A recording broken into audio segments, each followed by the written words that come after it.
Hello, and thank you for joining today's Hospice Quality Reporting Program, Updates to Public Reporting in the Fiscal 2019, Hospice Comprehensive Assessment Measure and Data Correction Deadlines webinar.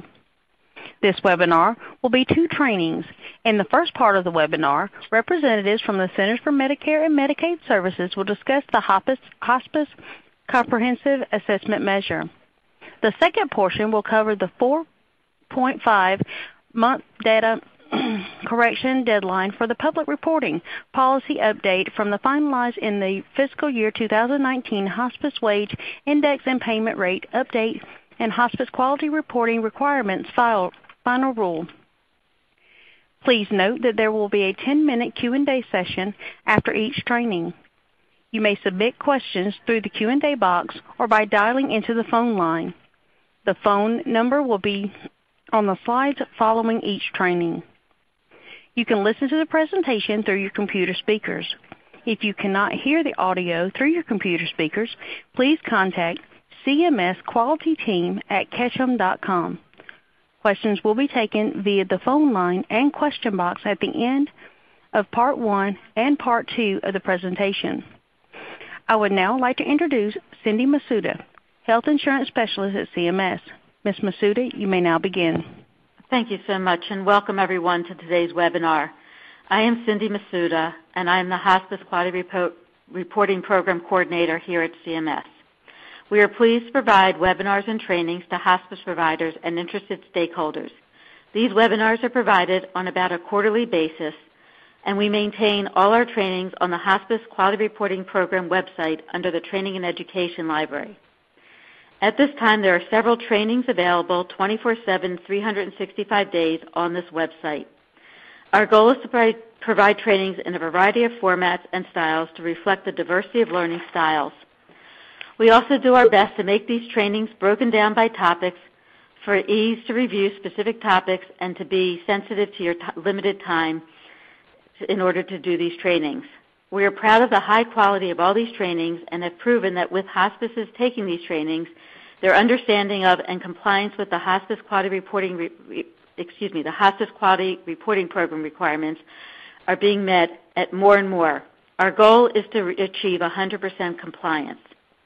All training, like today's webinar, are meant to be collegial with time for questions and answers. And as the moderator was saying, we're going to have not one, but two question and answer sessions on today's webinar because we have two very important topics. And so we will be providing questions and answers after each section of the webinar today.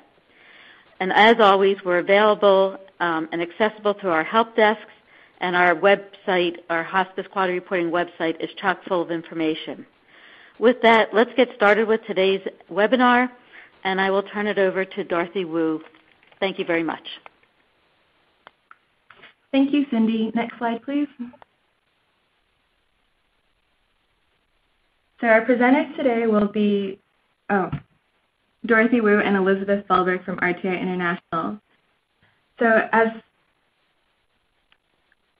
So this training will be split into two parts covering two separate topics. During part one of this training, we will be going over the Hospice and Palliative Care Composite Process Measure, also known as the Hospice Comprehensive Assessment Measure. Because this measure was added to provider preview reports in September 2018 and is now being publicly reported on Hospice Compare, we wanted to take the opportunity to dive into the details of this measure to be sure that providers understand how this measure is calculated. Following part one of the training, we will have a brief question and answer session. Then, during part two of the training, we will be reviewing the 4.5-month data correction deadline for public reporting policy update that was finalized in the fiscal year 2019 Hospice Final Rule. Following part two of the presentation, we will host an additional question and answer session.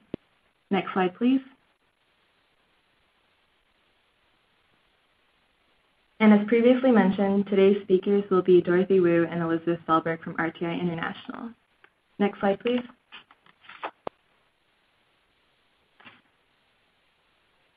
Slide 3 here contains a list of acronyms that will be used in the presentation. Next slide.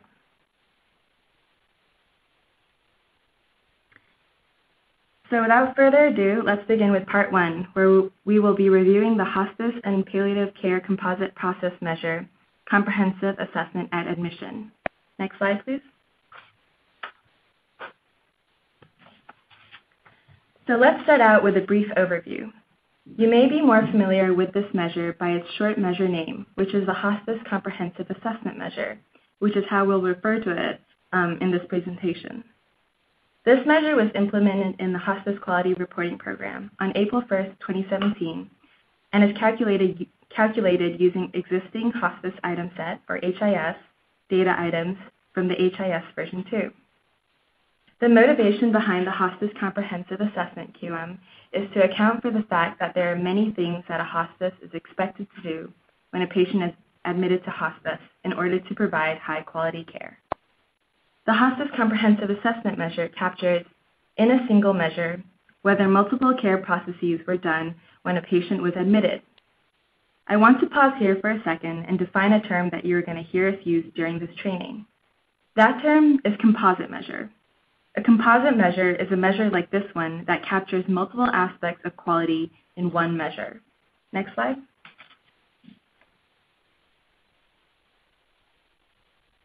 So, I mentioned on the prior slide that as a composite measure, the Hospice Comprehensive Assessment Measure looks at multiple care processes at once. I'll now go over which care processes are captured by or make up the composite measure. Historically, hospices have been using the HIS to report data on 7 processes of care that should be delivered when patients are admitted to hospice. Those 7 measures are listed here in Table 1. CMS began public reporting of these 7 measures on Hospice Compare last year, and these measures were reported individually so consumers could look to see how hospices performed on each individual measure. Next slide, please.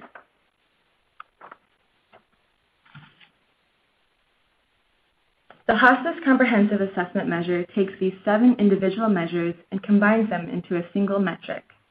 As such, the Hospice Comprehensive Measure captures, in a single measure, the proportion of hospice patients for whom the hospice performed all 7 of these care processes as applicable.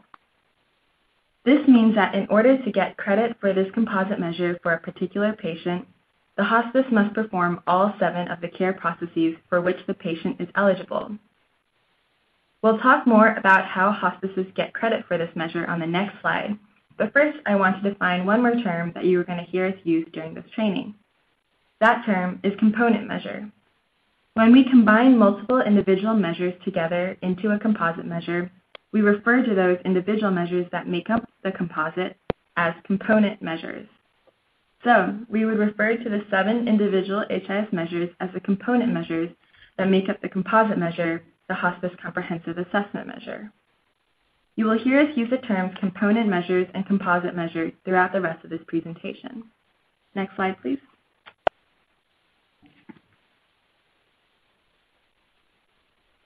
So, there are many different types of composite measures.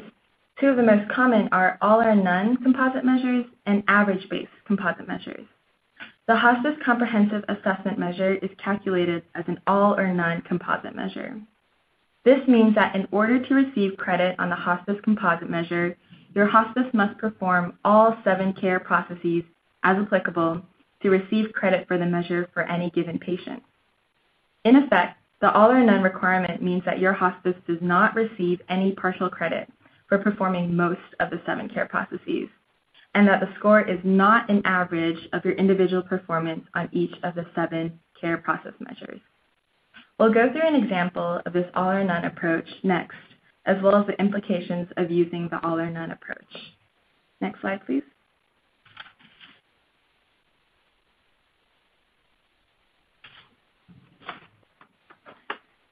So on the prior slide, we introduced the concept of an all or none approach. So I'm now going to go over an example of the all or none approach and the implications that it has. For example, if your hospice completes 6 out of the 7 care processes for a patient upon admission, then that sounds like a pretty good job. 6 out of 7 means that your hospice completed an average of 86% of the 7 required care processes. However, The composite measure has an all or none standard, and by the all or none standard, your hospice would not receive credit for that patient on this composite measure because not all care processes were completed. As such, the all or none approach sets a higher bar for performance as it requires you to do all 7 things as applicable and does not give partial credit for completing less than 7 care processes. Next slide, please.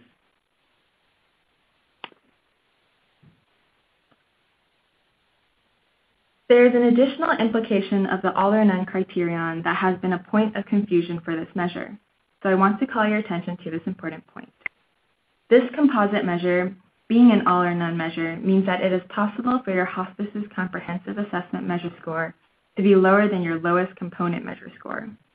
For example, your hospice's comprehensive assessment measure score may be lower than your hospice's dyspnea treatment measure score, which is one of the component measures. A lot of providers find this point confusing because they think that the hospice comprehensive assessment measure is an average-based measure when it is not. To explain this particular point, we are going to use a simplified example of school performance. Next slide, please.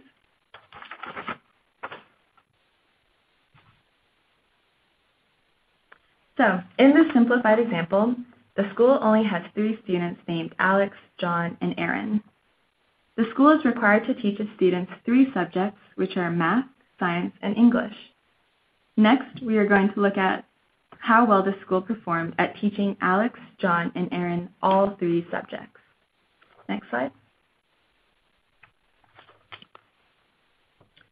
So, the school taught Alex 2 of the 3 subjects as indicated by the green check marks. Alex was taught math and science. The school also taught John 2 of the 3 subjects. He learned science and English. Finally, the school taught Aaron all 3 subjects. She learned math, science, and English. Next slide.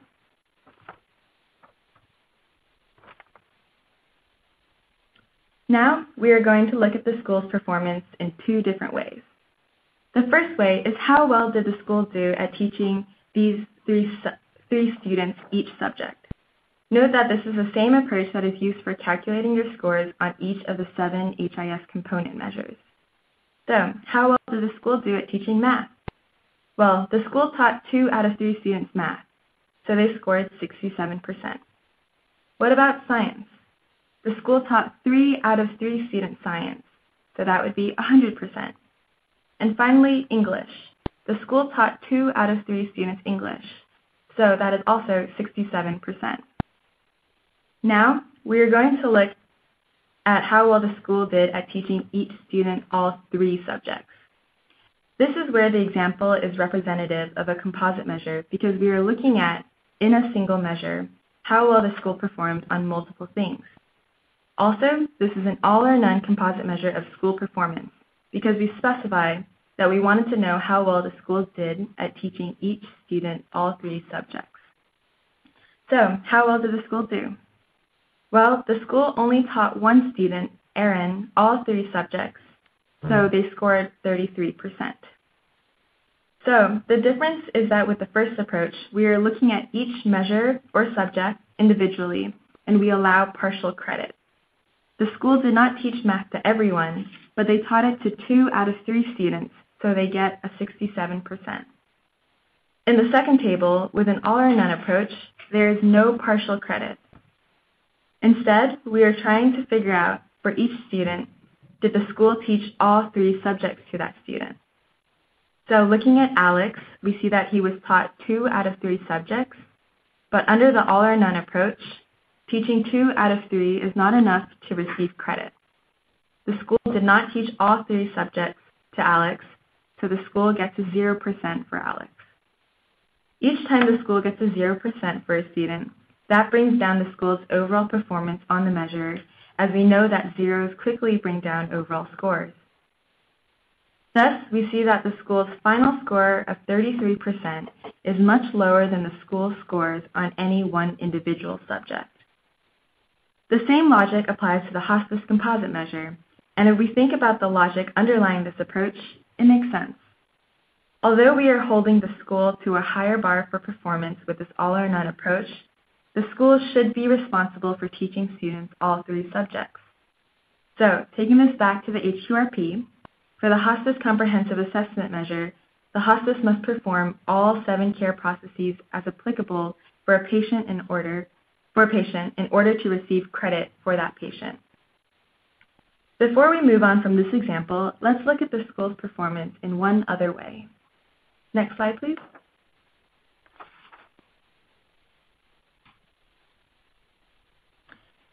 So here on slide 14, this table emphasizes what we just went over, but in a slightly different way. Slide 14 compares how you would calculate a composite score under an all or none approach versus an average-based approach. The first orange column walks through what would happen under an average-based composite approach. With an average approach, the school would get credit for what they did teach, giving the school 67% for Alex and John and 100% for Aaron. If we average across those scores, the school doesn't do great, but they do okay. They get a 78%. The all or none approach is much stricter because it gives no partial credit. Alex was taught 2 out of 3 subjects, but since that wasn't all 3, the school doesn't get any credit for Alex. You can see here that the main difference between the all or none composite and average composite approach is that for the all or none approach, there are only 2 scores that the school can get for any one student, either 0% or 100%. And as discussed on the previous slide, zeros quickly bring down your score. Here, in the all or none approach, we see that the school got 2 zeros and only 1 100%. This means that the overall score is 33%, which is much lower than if we had used an average-based approach. Similarly, for the Hospice Comprehensive Assessment Measure, the hospice must perform all 7 care processes as applicable for a patient in order to receive credit for that patient. There is no partial credit for performing most of the care processes, but instead, the hospice either gets a 0% or 100% for each patient, depending on whether the hospice performed all 7 care processes as applicable. Next slide.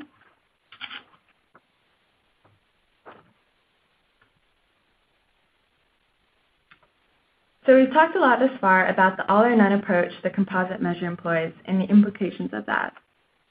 I'd like to turn now to discussing another detail of the Hospice Comprehensive Assessment measure methodology, conditional measures.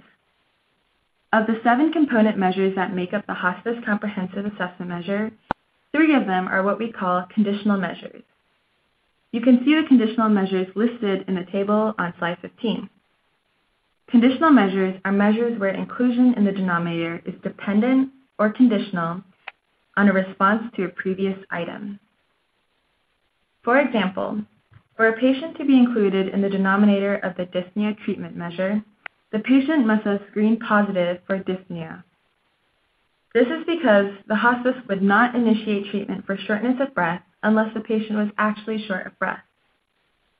Along these same lines, for a patient to be included in the pain assessment measure, the patient must first screen positive for pain.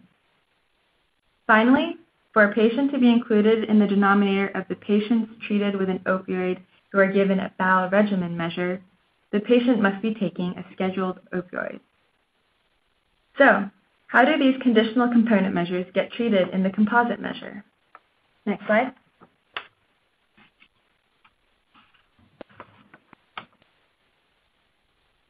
Well, the Hospice Comprehensive Assessment measure treats conditional measures differently. When the composite measure is calculated, the hospice will by default receive credit for conditional measures when the patient does not meet the denominator criteria for that conditional measure. Note that this methodology of receiving credit for conditional measures when the patient does not meet the denominator criteria only applies to the calculation of the Hospice Comprehensive Assessment measure.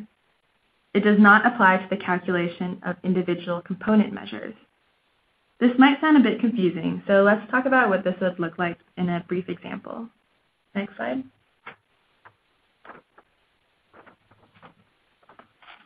So, looking across, if a patient screened negative for dyspnea, then that patient would be ineligible for the denominator of the dyspnea treatment measure. In other words, that patient would be considered neutral for the dyspnea treatment measure. This means that the hospice would not receive credit for that patient, and the hospice would not be penalized for that patient. Now, when it comes to calculating the composite measure, these conditional measures are treated differently.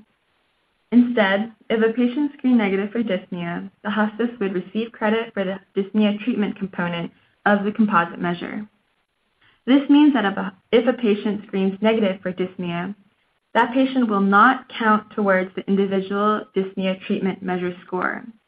However, the hospice will receive credit for that patient when calculating the composite score. Next slide.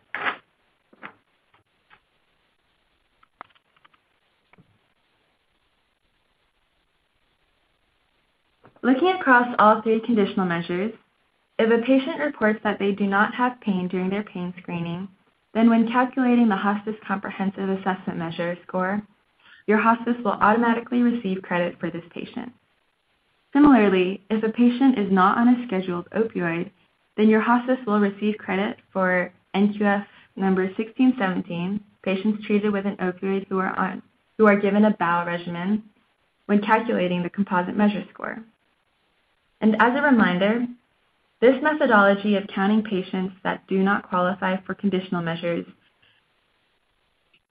towards the composite measure score only applies to the calculation of the composite measure.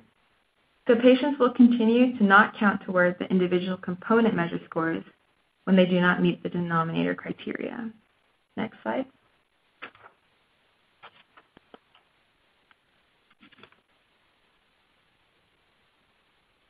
Now, we are going to walk through the steps for calculating this composite measure.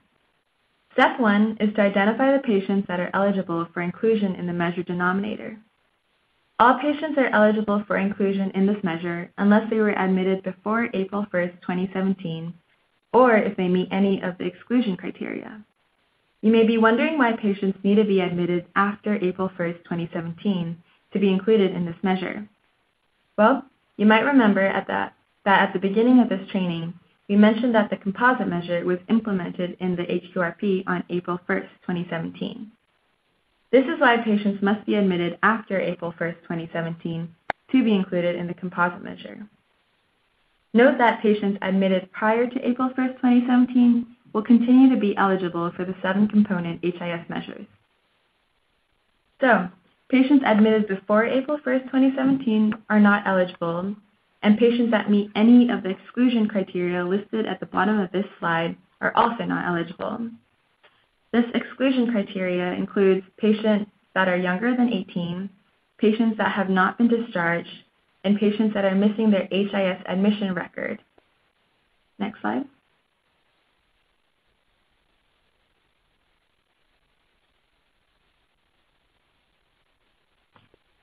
Once you have identified the patients that are eligible for the measure denominator, step 2 is to identify whether your hospice met the requirements for each of the 7 HIS component measures for each of these patients as applicable. And the reason that we say as applicable is because of the conditional measures that we just went over. Remember, for the purposes of calculating the composite measure, if a patient does not meet the denominator criteria for one of the conditional measures, your hospice will, by default, receive credit for that conditional measure. For example, if a patient screened negative for dyspnea and is thus not eligible for the dyspnea treatment measure, for the purposes of calculating the composite measure, mark that your hospice met the requirements for the dyspnea treatment measure as a component of the Hospice Comprehensive Assessment Measure. Next slide.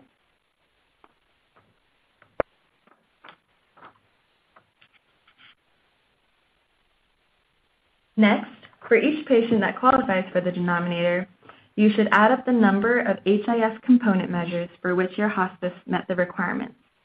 Remember, this is an all or none measure, and that means that you must receive credit for all 7 measures as applicable to receive credit for this measure.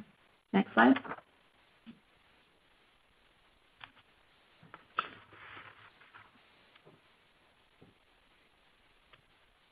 So, once you add up the number of component measures that you received credit for, if this number equals 7, then that patient qualifies for the numerator for the composite measure, and your hospice will receive credit for that patient for this measure. An example of this is patient A on the left. If the number is any less than 7, then that patient does not qualify for the numerator for the composite measure, and your hospice will not receive credit for that patient for this measure, just like patient B on the right. Next slide.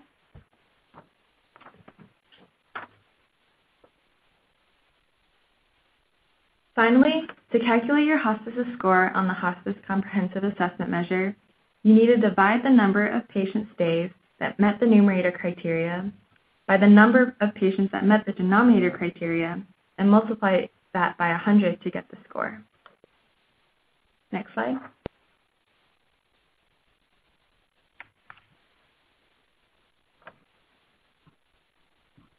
Now that we've talked about how the composite measure is calculated, next we want to talk about the different resources that are available to providers to review and monitor their hospice's comprehensive assessment measure score.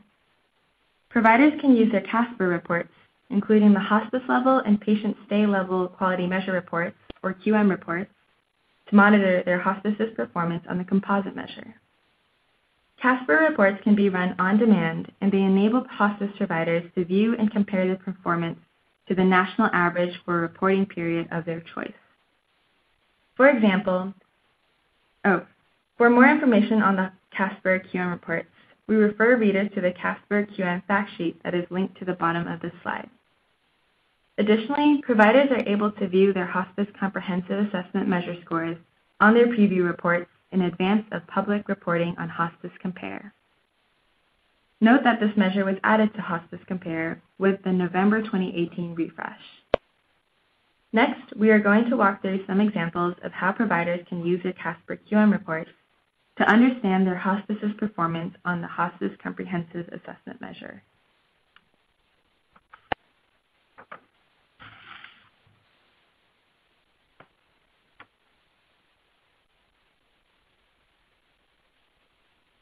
Thank you. Let's look at this example of a patient stay level Casper QM report. You can see that we have 4 sample patients listed in the first column. Across the top, you can see each of the 7 HIS component measures and the Hospice Comprehensive Assessment Measure. The Hospice Comprehensive Assessment Measure is indicated here by the arrow. Before we dive into this example, let's go over a quick refresher of what all of these different letters mean. Next slide.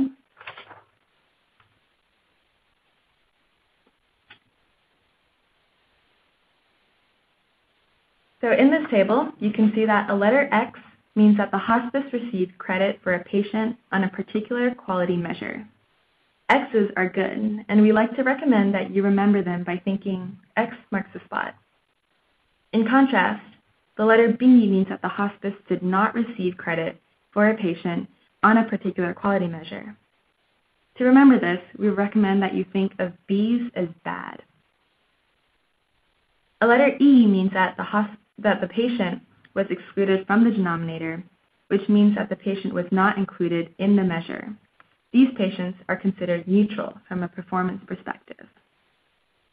A letter C in the admission date column means that the HIS admission record is missing for that particular patient, and that the provider should submit the HIS admission record as soon as possible so that the patient can be included in future quality measure calculations. Finally, a letter D might be a footnote that providers are not used to seeing. This is a newer footnote in the hospice setting, and it means that the measure was implemented after the patient's admission date. You might remember that earlier we said that the Hospice Comprehensive Assessment Measure was implemented in the H2RP on April 1st, 2017, and that patients admitted to hospice before this implementation date are not eligible for this composite measure. So, this means that if you have a patient that was admitted before April 1st, 2017, then you will see a letter D for them under the composite measure on your patient-level Casper QM report.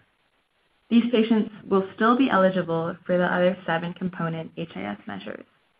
Next slide.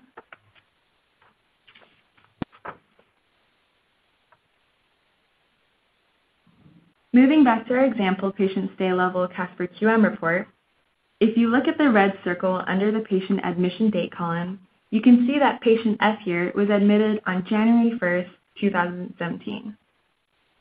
Because this patient was admitted prior to the April 1st, 2017 date, this patient is not included in the measure calculation for the composite measure. This is why there is a letter D under the Hospice Comprehensive Assessment Measure column. I like to remember what the letter D means by remembering D means date. This footnote will display when a patient's admission date was prior to the implementation date of the Hospice Comprehensive Assessment Measure. Next slide.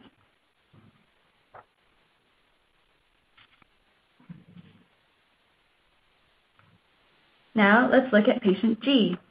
You can see here that patient G has a letter B under the composite measure column.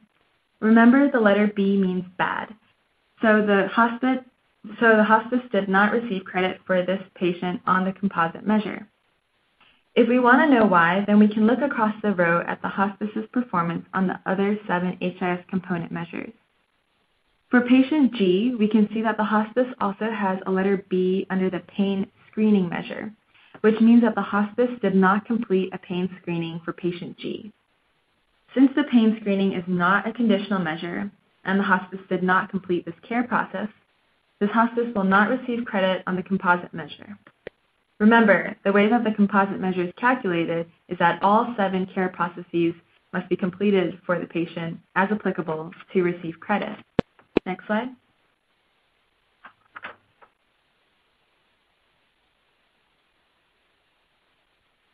Now, let's look at the hospice's performance for patient H. There is a letter X for all 7 HIS component measures for patient H. And since the letter X marks a spot on treasure maps, this is a good thing. It means that the hospice received credit for this patient on all 7 component measures.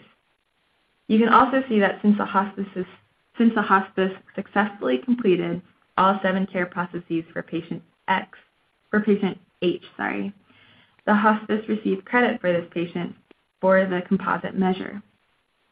Next slide.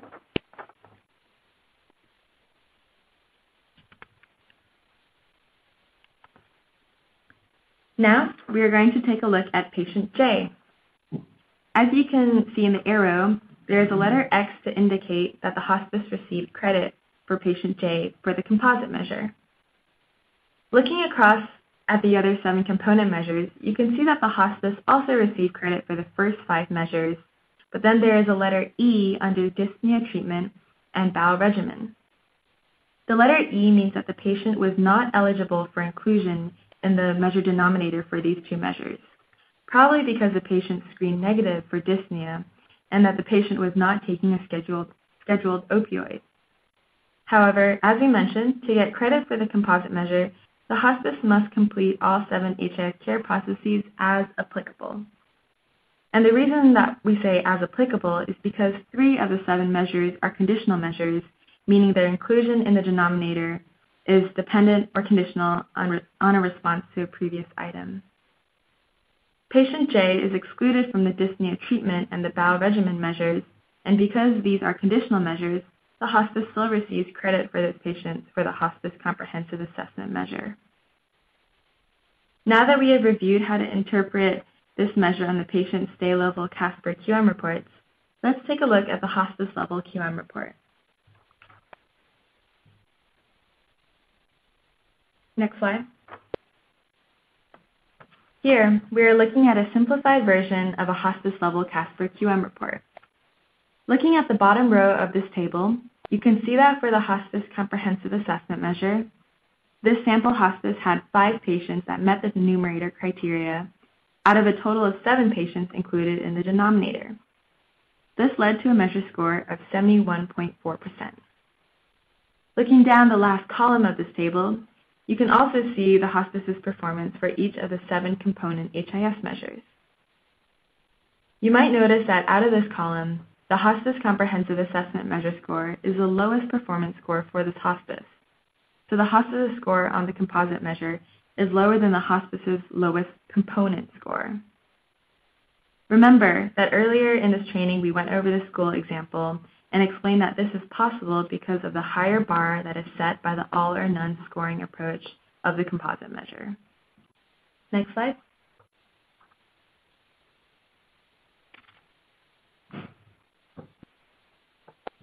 As we are wrapping up part 1 of this presentation, here on slide 32 you can find some additional resources related to the Hospice Comprehensive Assessment Measure.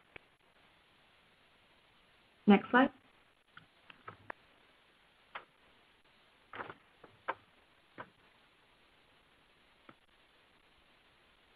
We will now pause for a brief 10-minute Q&A session with our CMS experts to cover questions on part 1 of our presentation, the Hospice Comprehensive Assessment Measure. Note that we will have a second Q&A session at the end of part 2 of this webinar.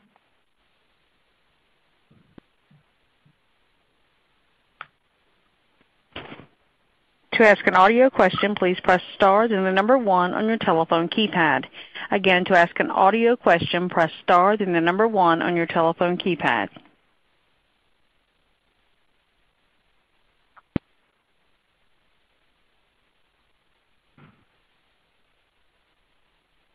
There are no audio questions at this time.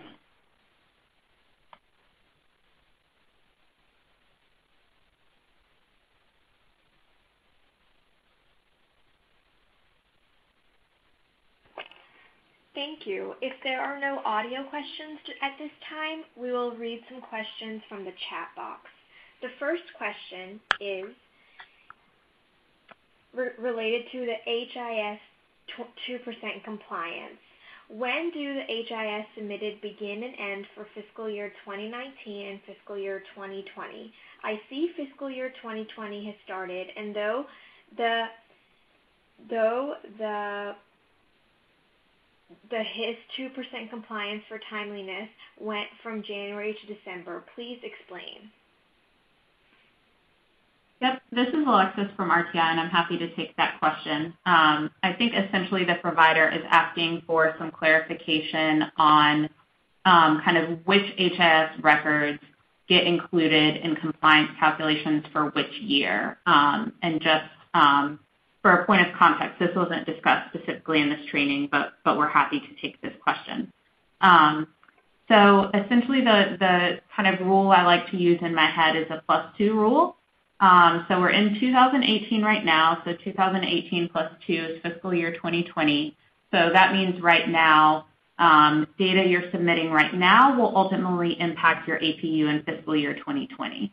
So to get to the provider's questions about which exact records from 2018 will be included in the fiscal year 2020 sample, the answer to that question depends on the target date of the record, which is the patient's admission or discharge date. So to be included in the fiscal year 2020 sample, the admission or discharge date on the record must be sometime within calendar year 2018. And I'll give an example of that because I know it's probably hard to think about in your head. So we're coming up on the end of 2018. So say that your hospice had a patient admission that occurred on New Year's Eve, so on December 31st. You're probably not going to submit that record until 2019, but because the target date, in this case the admission date, was during 2018, that goes in the sample for 2018, which is fiscal year 2020. So the provider is correct that kind of the sample is driven by the calendar year, so it does run January to December, but it's driven by the date of admission or discharge, not the date on which you submit the record.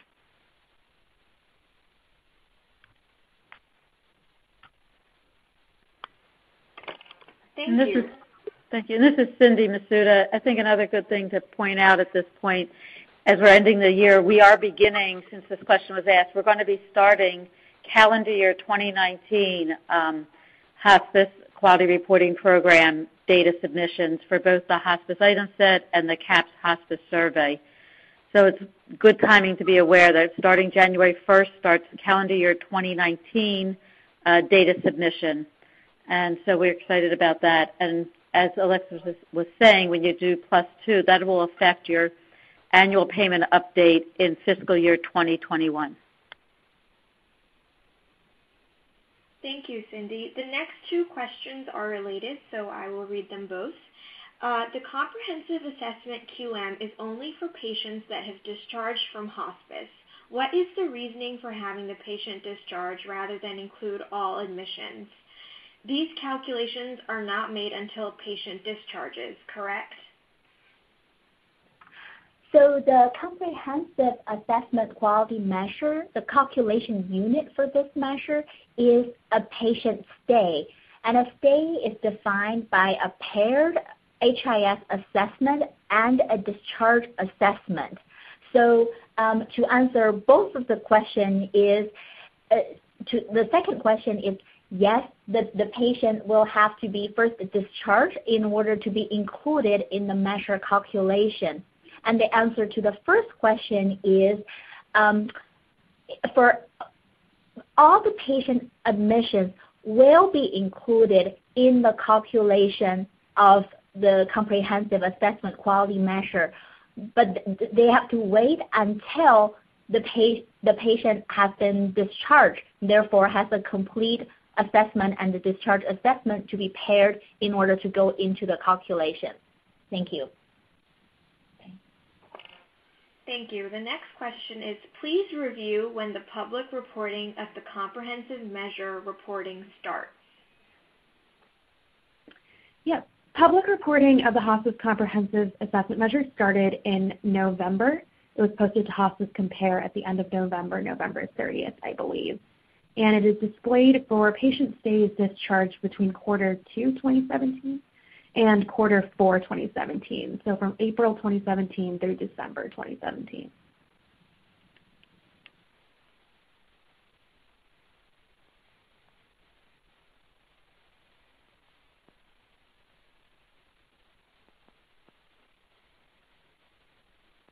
We have an audio question from Annette Cully. Can you hear me? Yes. Okay, we have a question pertinent to the comprehensive pain assessment. And we're up against oftentimes with patients who are unable to participate in the comprehensive pain assessment. So how do you get 5 criteria when they cannot answer those questions, nor do you have a caregiver that can answer those for them? Yep. So the first thing I would recommend that you do is take a look at the HIS manual, and I don't have the exact page number off the top of my head, but if you go to the coding instructions and the special tips for that item, which is J0910, it does go through examples of how you can capture those 7 characteristics for patients that are nonverbal and don't have a caregiver. So I know the situation you asked about was when there's not a caregiver, but for others on the line that may have similar questions, I'll talk about the role of the caregiver as well, and I'll do that first. So if the patient is nonverbal, you can ask the caregiver, and here any attempt to ask the caregiver counts. So if you asked, the patient's daughter about the duration of pain, and the daughter said, "Oh, I'm not sure. I wasn't with mom the past 2 days," that counts, even though the caregiver didn't have the information because the hospice made an attempt. So for nonverbal patients, we have examples of how you can collect this information kind of using staff observation. And we do note that for nonverbal patients, when there is no caregiver, character is probably going to be the one that you can't really collect because it's hard you can't really observe character of pain. But for example, for location, if you notice that the patient was bracing or guarding their right elbow, that could give you an indication of location. For things like duration, if the nurse noted that the patient was grimacing throughout the entire duration of the visit, that could be an indication. And the HIS manual essentially goes through examples like that for most of the characteristics where it is possible to gather that information using staff observation. Thank you. Mhm.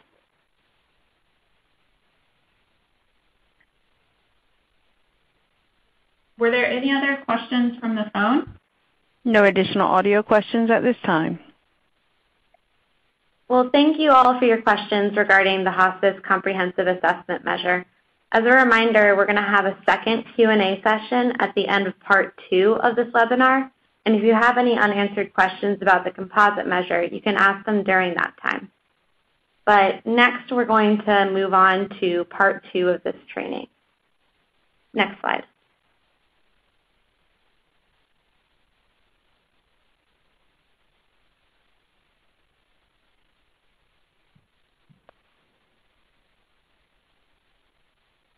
Thank you. So during Part 2 of this presentation, we're going to be reviewing the new 4.5-month data correction deadline for public reporting policy. This policy was finalized in the fiscal year 2019 Hospice Final Rule. Next slide.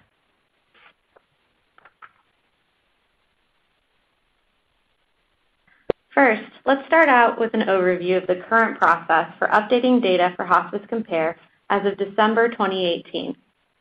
Hospice Compare only shows a snapshot of data, meaning that the data on Hospice Compare is not updated in real time.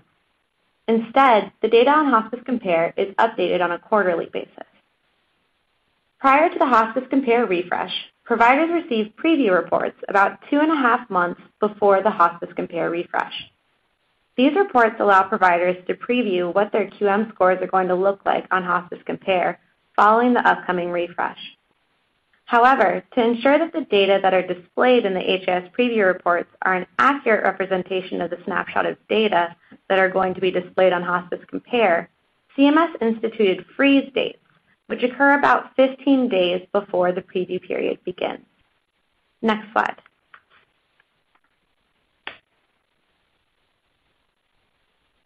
As a reminder, freeze dates are the latest possible date that providers can correct their data and have that corrected data display on Hospice Compare for a given refresh. If providers correct their data after the freeze date, then the corrected data will not be displayed on Hospice Compare until the following refresh. This is how things currently work as of December 2018. However, starting next month in January 2019, this process will be changing. Next slide.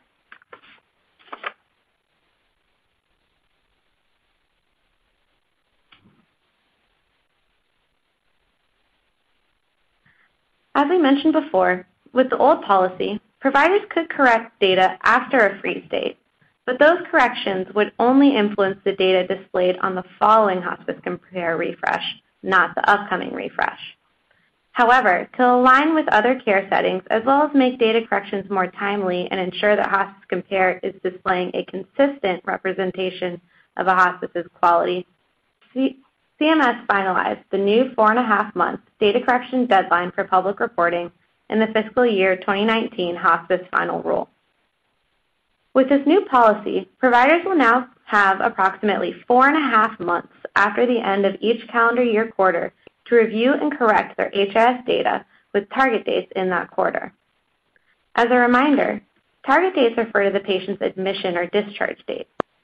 So this means that if your patient was admitted or discharged in a particular quarter, then your hospice will have approximately 4.5 months after the end of that calendar year quarter to review and correct that data if necessary. So how does this new policy compare with the old freeze date policy? Well, freeze dates are cyclical and they occur about 3 months before a Hospice Compare refresh. If you missed one freeze date, then you could correct data before the following freeze date, and that corrected data would then be displayed with the following Hospice Compare refresh. In comparison, the 4.5-month data correction deadline will create a hard cutoff. Any data corrections that occur after the 4.5-month data correction deadline will not be reflected on any future Hospice Compare refreshes. This new data correction deadline for public reporting will go into effect starting January 1st, 2019. Next slide.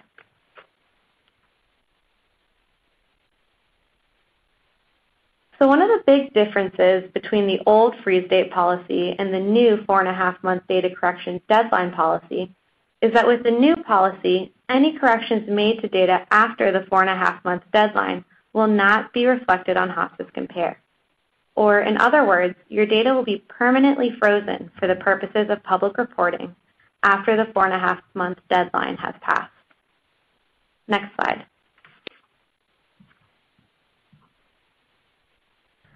The table on this slide displays what the 4.5-month data correction deadlines will look like starting in January 2019. So quarter 1 refers to January through March, quarter 2 refers to April through June, quarter 3 refers to July through September, and quarter 4 refers to October through December. Let's look at an example of how this new deadline is going to work. Next slide.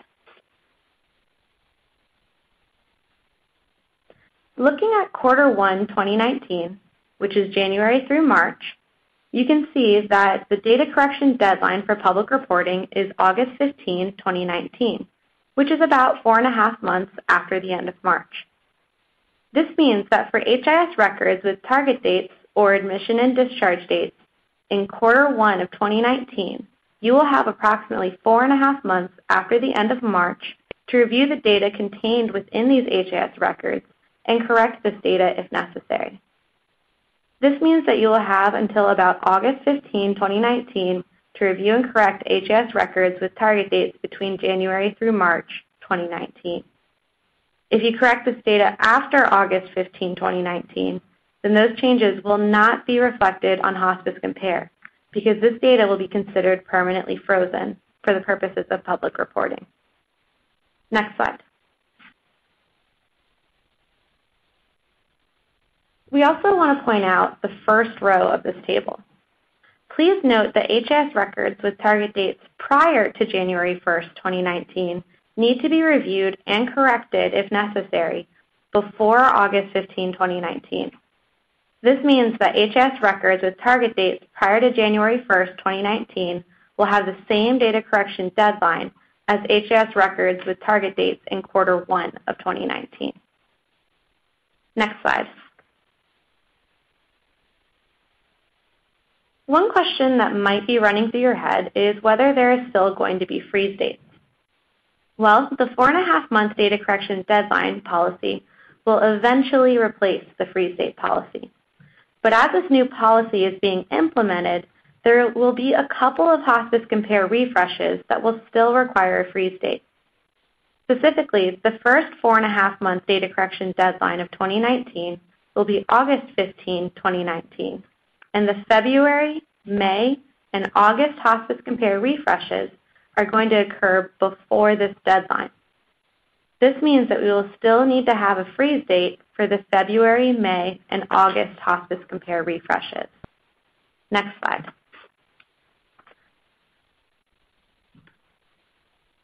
However, for the November 2019 Hospice Compare refresh, the freeze date and the 4.5-month data correction deadline will both be August 15, 2019. So essentially, the freeze date will not be necessary for the November 2019 refresh since we will have the 4.5-month data correction deadline. Then, after the November 2019 Hospice Compare refresh, there will no longer be a freeze date because the 4.5-month data correction deadline will occur prior to the freeze date. Next slide. Now that we've given a basic overview of this new policy, there are a couple of key features that we want to make sure that you understand. First, the 4.5-month data correction deadline policy is based on the record level, not the patient level. This means that the data correction deadline is based on each individual record's target date. Therefore, it is possible that one patient's HIS admission and HIS discharge records may have different data correction deadlines. This could happen if the patient's admission date was in one quarter, but their discharge date was in a different quarter. Further, if you had a long-stay patient, it's possible that by the time the patient had been discharged, the data correction deadline for their HIS admission record could have already passed. We're going to talk through an example of how this is possible on the next slide, but first we want to emphasize that this means that providers need to be reviewing their HIS records early and often to help identify any errors in submitted data. Next slide. As an example, if a provider had a patient that was admitted on February 15, 2019, then that patient's admission target date would fall in Q1 of 2019. If this patient was not discharged until December 15, 2019, then their discharge date would fall in Q4 of 2019. This means that the admission record needs to be corrected by the Q1 deadline, which occurs in August 2019, and the discharge record needs to be corrected by the Q4 deadline, which occurs in May 2020. What we really want to draw your attention to in this example is that the 2019 Q1 4.5-month data correction deadline is August 15, 2019, and this means that the correction deadline for this patient's admission record occurs before the patient is discharged from the hospice. This means that providers should not wait until the patient has been discharged to review the admission data, because at that point, it may be too late to correct errors in the admission record. Next slide. Another key feature of this policy is that it's based on which quarter the record target date falls under, not the record submission date.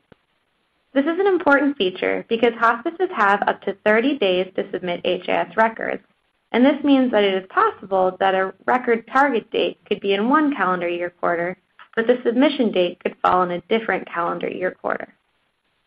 Let's walk through an example.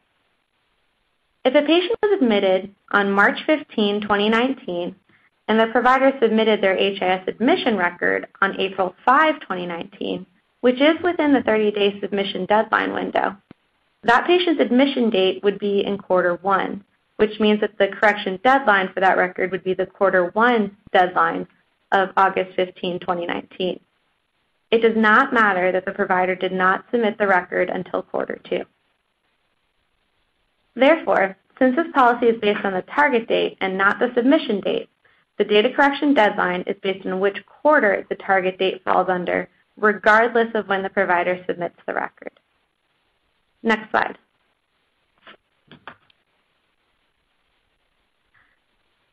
You may be wondering how this new data correction deadline policy is going to impact other HIS submission and data correction policies.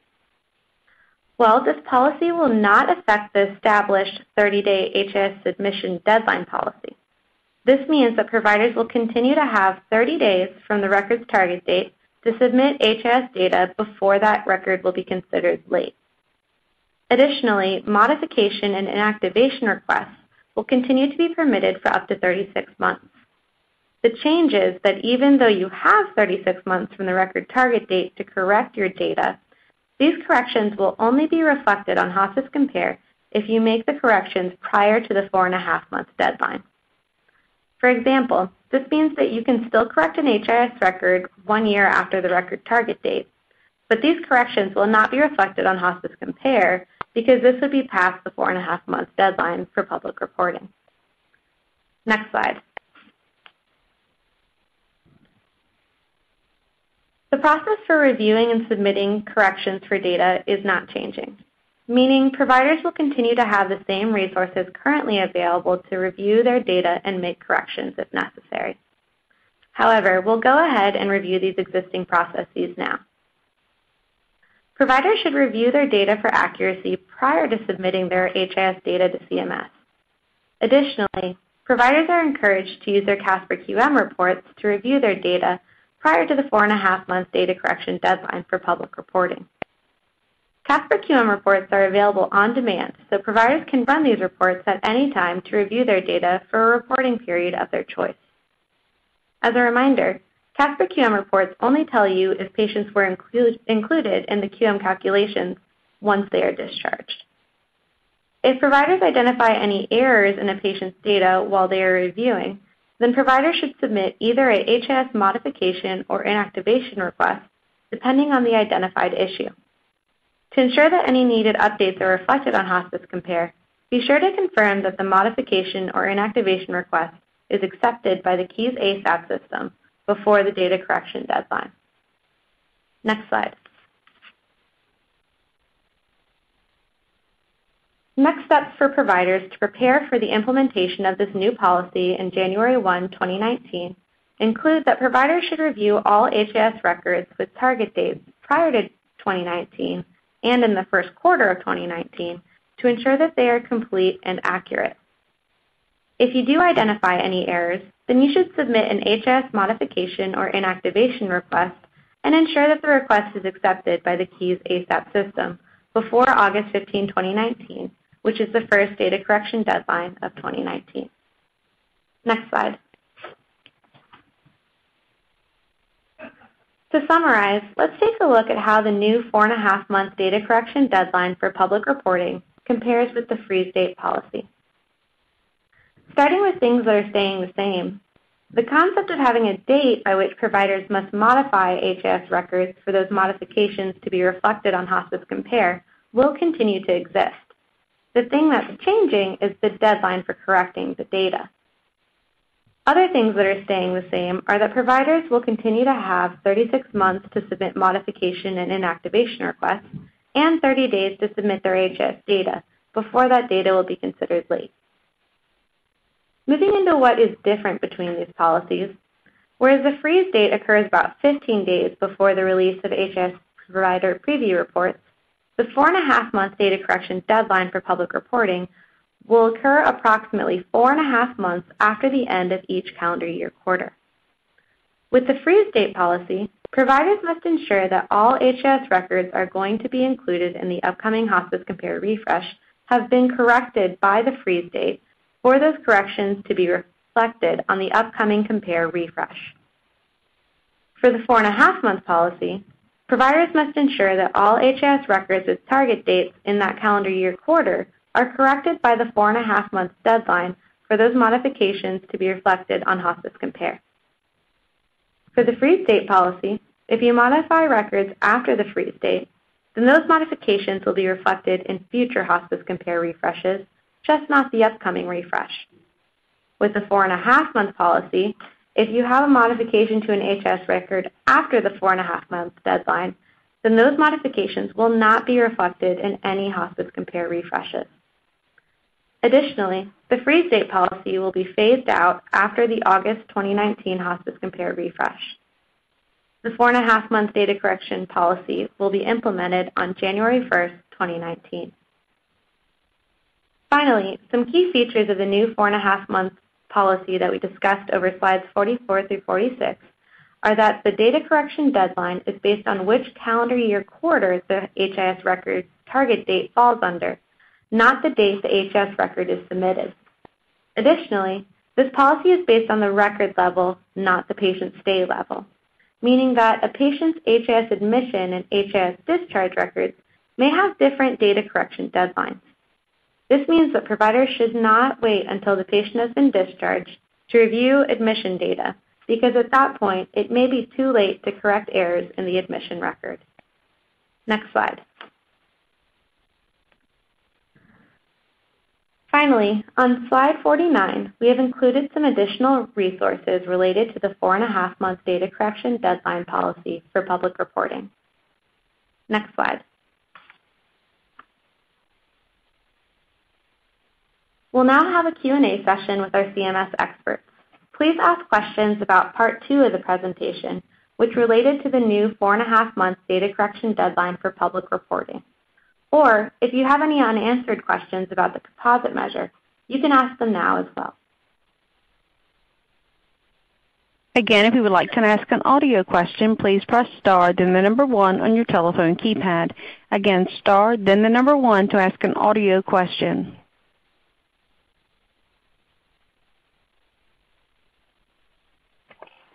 Thank you. We will take questions from the chat box first and then open up the phone line.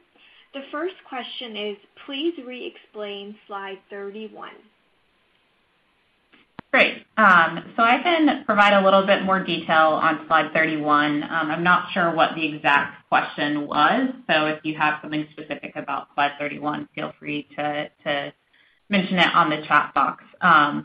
So essentially, slide 31 is showing you what your hospice level Casper QM report is going to look like in terms of the 7 individual component measures as well as a composite measure. So going down the rows, those are the measures. And for the 7 individual component measures, those are being calculated the same way that they've been calculated since the inception of the HQRP. So essentially what's going on there is that each of those 7 measures has its own denominator inclusion criteria and exclusion criteria, its own rules for how you meet the numerator or get credit for the measure. And essentially what it's showing you is in the denominator column, it's showing you how many patients were eligible for that measure. So for the first row, treatment preferences, there were 8 patients that were eligible for that measure. And then the numerator column shows you how many of those 8 did I end up receiving credit for. So in this situation, it was 7. So then what happens for those individual component measures is you do 7 over 8 and turn it into a percent, which is 87.5%, as you can see here. So that's how all of those are calculated. And what you'll notice about the 7 individual component measures is that since they all have their own individual denominator and numerator criteria, the denominator and numerator are different for all of them. So the denominator isn't the same across all 7, nor is the numerator. And those are just a basic kind of numerator over denominator percent. So then the final line is the hospice comprehensive assessment measure. And when you look at it in this display, I think this is where a lot of the questions come from of how is my composite measure score so much lower? Because when it's put together in one table like this, it's very easy to think in your head, oh, okay, this composite measure score is just the average of everything that came above it. And that's not the case, and that's kind of the point that we were trying to emphasize with the training.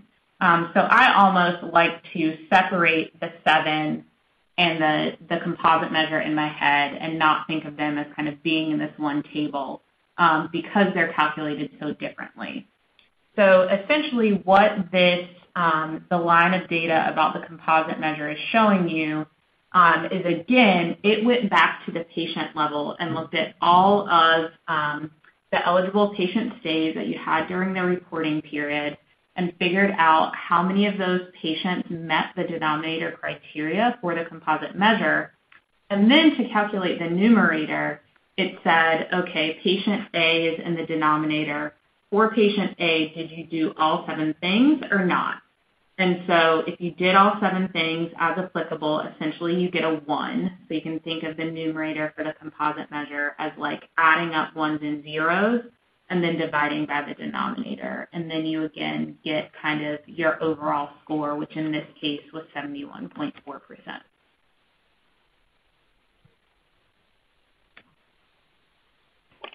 Thank you. The next question is related to Part 1. If the patient is admitted on 12/31/2018 but doesn't pass until June 2019, is it included in 2020? Yep.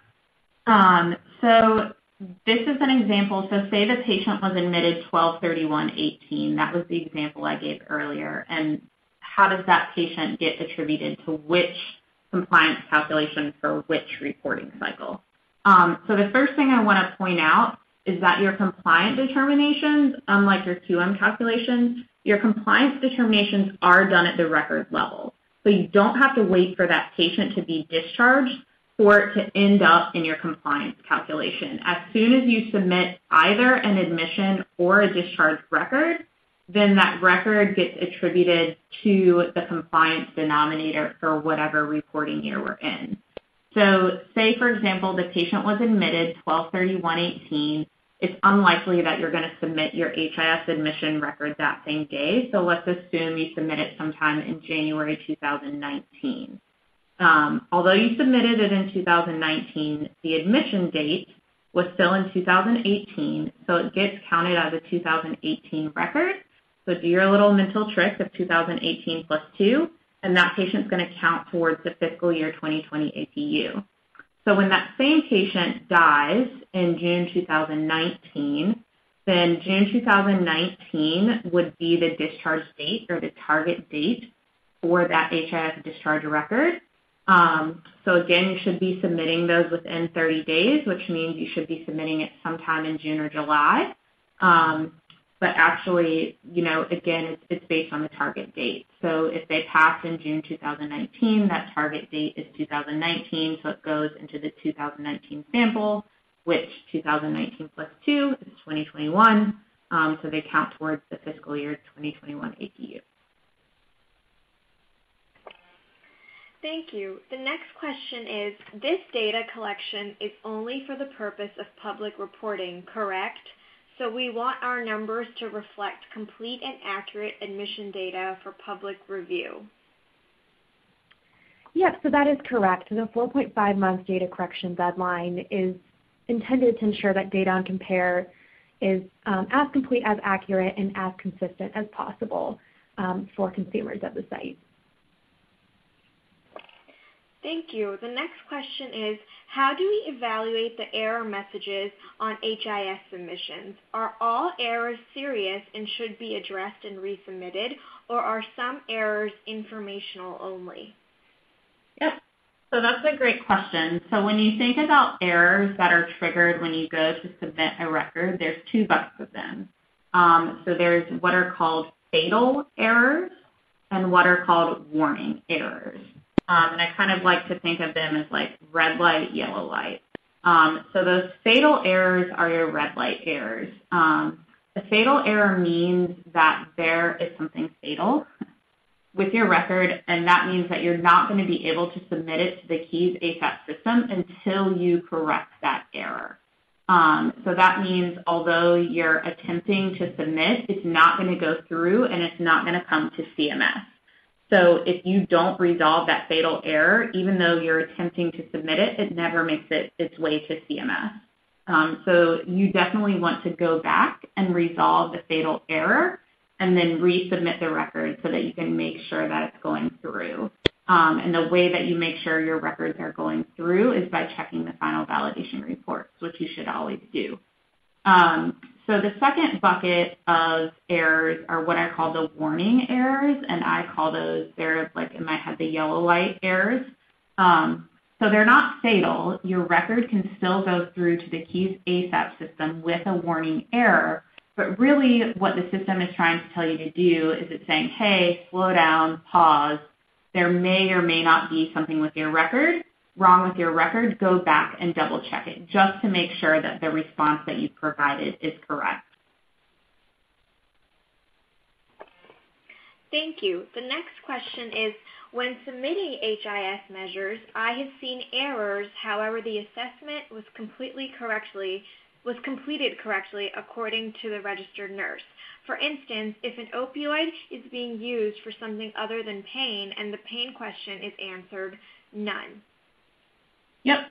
So this is actually a great follow-up question to what I was just talking about, and I'll talk about the specific example that was provided in the question, which is one of those warning errors that comes up when you state that the patient was on an opioid, but you answered no to pain active problem. So that is warning error 3077. If you see it pop up in KEYS, that's a specific kind of tag number. And again, because that's a warning error, it's one of those yellow light errors. So it's not saying, hey, stop, there's something definitely wrong. It's saying, hey, slow down, check it out. There may or may not be something wrong. So this is a question that we get commonly on the help desk. And essentially, you're right. As long as that opioid is being used for symptoms other than pain, so for example, dyspnea or shortness of breath, then you can still answer no to pain active problem, and that's completely correct. But it's going to give you that warning message anyway, just as kind of a flag to say, hey, double check and make sure this is correct. But if you do get that warning message, just check the indication of the opioid medication and make sure it's for something other than pain. And as long as it it is, and there is no other kind of evidence that pain was an active problem for the patient, you can still answer no to that pain active problem item and get that record submitted successfully through KEYS because that is just a warning error. Thank you. The next question is, can you give an example of a common correction error? So we got several questions kind of related to this, and we actually don't have any examples of common correction errors, but I can just talk a little bit more kind of about the correction process in general in case that would be helpful. And the first thing that I want to point out is just the difference between kind of the error messages that I was just talking about, those warning and fatal error messages, and the correction process. So those two really aren't necessarily related. So those error messages that pop up in KEYS are going to pop up before the record is submitted to CMS. And it's trying to tell you that there may or may not be something wrong with your data. So the correction process that Liz was talking about is essentially your record has gotten through the KEYS system, but you have since, after the fact, realized that there was an error. So it was some sort of incorrect data that you submitted that didn't, likely did not trigger one of those warning or fatal error messages by the KEYS system, but you realized somehow that it was incorrect. And I can give a couple of examples, but these aren't most common. So say, for example, you realized that for the pain screening question, the nurse answered no when she really should have answered yes. And you may have detected that by going back and doing some sort of chart audit or talking to your nurses during training kind of about the correct way to answer yes or no to those questions. So that would be something that's in a record that you've already submitted. It didn't trigger one of those warning or fatal error messages in KEYS, but sometime after you submitted the record, you discovered the error. So that's why it's really important to build in some front-end quality assurance processes so that you can try and prevent as many errors as possible, and to also kind of have thorough review processes in place. So making sure that all of the staff who are completing HIS items have reviewed the HIS manual for the proper coding guidance, having staff kind of double check just to make sure there aren't any transcription errors. If you're moving kind of data out of the clinical medical record into the HIS record, things like that can really help prevent those errors in the first place. Thank you. We received two separate questions in the chat box that are related, so I will be reading them together. Currently, on the patient stay level report, if a patient does not have a discharge date, then an E appears for each measure. Is this going to change so patients not meeting a measure can be identified even if there is no discharge date? Just to clarify, the Casper patient-level data report includes incomplete records, meaning those without a discharge HIS. Yes, so that is correct for the second part of that question. The Casper QM reports, the patient-level data report particularly, contains data for incomplete records or open stays. So those that have been admitted but not discharged yet, or those that the discharge assessment has not been submitted for yet. Because I think, as Tracy had talked about earlier, that in order to calculate a quality measure, we need paired records. We need both the admission and the discharge record. So because of that, as it currently stands, the E will show up in your patient stay level report if the patient has not been discharged because they are excluded from quality measure calculation.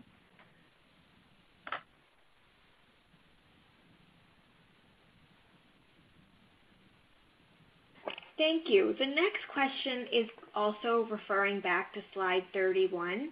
Should the numerator for the comprehensive assessment be 5 or 4? So this is a good question, and I think this actually kind of relates back to kind of the relationship between the individual component measures and the composite measure. So I'm assuming this questioner, I'm not sure where they were getting 5 versus 4 from, but I'm thinking they may have been looking at the pain assessment measure and thinking that was the one that had the lowest numerator. So how come the composite isn't as low as that? And so again, I just want to reemphasize what we've talked about kind of throughout this presentation, which is that the composite is an all or none. So it's not an average-based measure. And so when you're thinking about calculating the composite measure and you're trying to read kind of essentially the last row in this table that's on your hospice level QM report, I actually think that the easiest way to try and interpret that is not to look at any of the rows that come above it. So don't look at the individual component measures.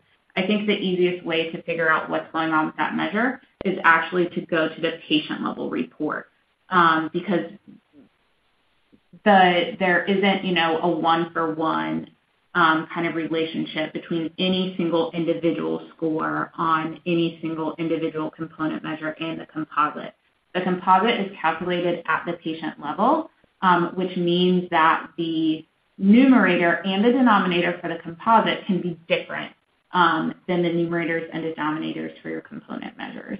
So that's why it's possible that the numerator for that measure is a 5, but your lowest scoring component measure, the numerator was a 4. Thank you. The next question is, we had a patient that was erroneously entered into our EMR as having died. In this instance, HIS was completed and submitted to CMS prior to the error being recognized. How do we notify CMS of this error? Yep. So there are essentially, when something like this happens, so when you need to make corrections to your data after the record has already been submitted to and accepted by the KEYS ASAP system, there's essentially one of two processes that you're going to use to make the corrections to the data. So you're either going to use what's called a modification request, or you're going to use an inactivation request. So an inactivation request is used when one of the key patient identifiers was the data item that was incorrect. So something like the patient's name or their birth date, or a key record or event identifier was incorrect. So in this case, essentially you submitted an HIS discharge because you thought the patient died, but the patient had not died. So essentially that event did not take place, which means you want to use an inactivation request. And essentially what you want to do is you need to inactivate that HIS discharge record you submitted because the death did not occur.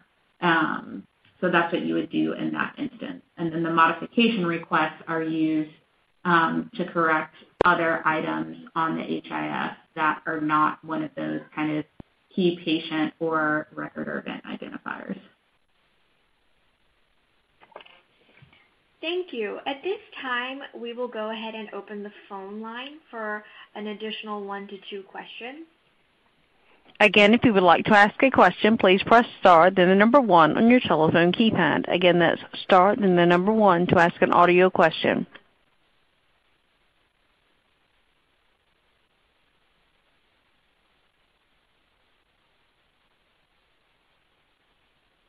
There are no audio questions at this time.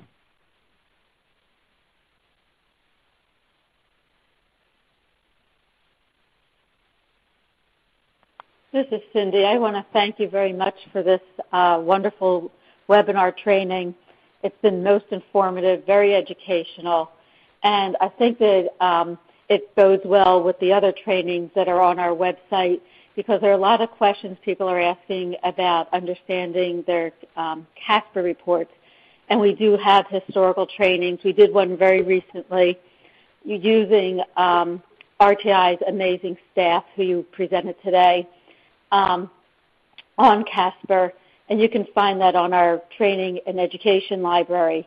It was back in April of 2018, and so this training today will also be on that web page, and always available 24/7, 365 days a year. So So you can always go back and learn and relearn and pick up pointers because it is a fabulous, chock full of information today. I want to thank Alexis and Liz Selberg and Dorothy Wu and Tracy Zhang and the rest of the RTI team, along with Charles Padgett, my colleague, for today's fabulous webinar training. I'll turn that over to the moderator.